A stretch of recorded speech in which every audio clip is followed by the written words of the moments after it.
సంక్రాంతి పండగ వేళ టీజీఎస్ఆర్టీసీ ప్రయాణికులకు గుడ్ న్యూస్ చెప్పింది. రాను పొన్ను టికెట్ బుక్ చేసుకుంటే ఛార్జీలో 10% రాయితీ ప్రకటించింది. ఇప్పటికే పలు మార్గాల్లో టికెట్ ధరలు ఈవీ బస్ ప్రయాణాలు రాయితీ ఇస్తున్న సంగతి తెలిసిందే. ఆర్టీసీ వెబ్సైట్, యాప్, రిజర్వేషన్ కేంద్రాల ద్వారా టికెట్లు బుక్ చేసుకోవచ్చు. దేశ ప్రజలకు రాష్ట్రపతి ద్రౌపది ముర్ము, ప్రధాని Narendra Modi new year wishes తెలియజేశారు. నూతన ఏడాది కొత్త శక్తి, సానుకూల మార్పునకు సంకేతమని, దేశ అభివృద్ధికి, సామరస్యం, పర్యావరణ పరిరక్షణకు కట్టుబడి ఉండాలని ముర్ము పేర్కొన్నారు. తిరుమలలో కొత్త సంవత్సర వేడుకలు ఘనంగా జరిగాయి. శ్రీవారి ఆలయం ముందు వేలాది మంది భక్తులు సందడి చేశారు. గోవింద నామస్మరణతో ఆలయ ప్రాంగణం మారుమోగింది. లడ్డు ప్రసాదాలు, మిఠాయిలు పంచుకున్నారు. కాగా తిరుమలలో వైకుంఠ ద్వార దర్శనాలు కొనసాగుతున్నాయి.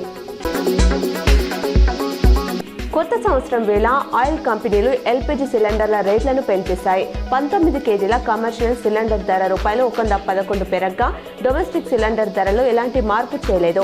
హైదరాబాద్లో కమర్షియల్ సిలిండర్ రేట్ ₹1912కు చేరింది. కాగా ప్రతి నెల 1వ తేదీన ఆయిల్ కంపెనీలు ఎల్పీజీ ధరలో మార్పులు చేస్తున్న సంగతి తెలిసిందే. దేశీయ స్టాక్ మార్కెట్ సూచీలు కొత్త సంవత్సరాన్ని లాభాలతో ప్రారంభించాయి. నిఫ్టీ 53 పాయింట్ల లాభంతో 26,183 వద్ద, సెన్సెక్స్ 170 పాయింట్లు పెరిగి 85,391 దగ్గర ట్రేడ్ అవుతుంది. సెన్సెక్స్ 30 సూచీలు M&M, eternal, Reliance, L&T, UltraTech cement షేర్లు లాభాలు, ITC, BEL, Bajaj finance, Sun Pharma, Trent షేర్లు నష్టాల్లో కొనసాగుతున్నాయి.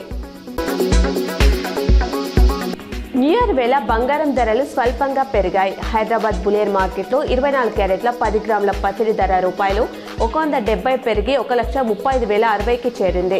అలాగే 22 క్యారెట్ల 10 గ్రాముల గోల్డ్ రేటు ₹150 ఎగబాకి ₹1,23,800 పలుకుతుంది. అటు కేజీ వెండి ధర ₹1000 తగ్గి ₹2,56,000గా ఉంది. రెండు తెలుగు రాష్ట్రాల్లో దాదాపు ఇవే ధరలున్నాయి.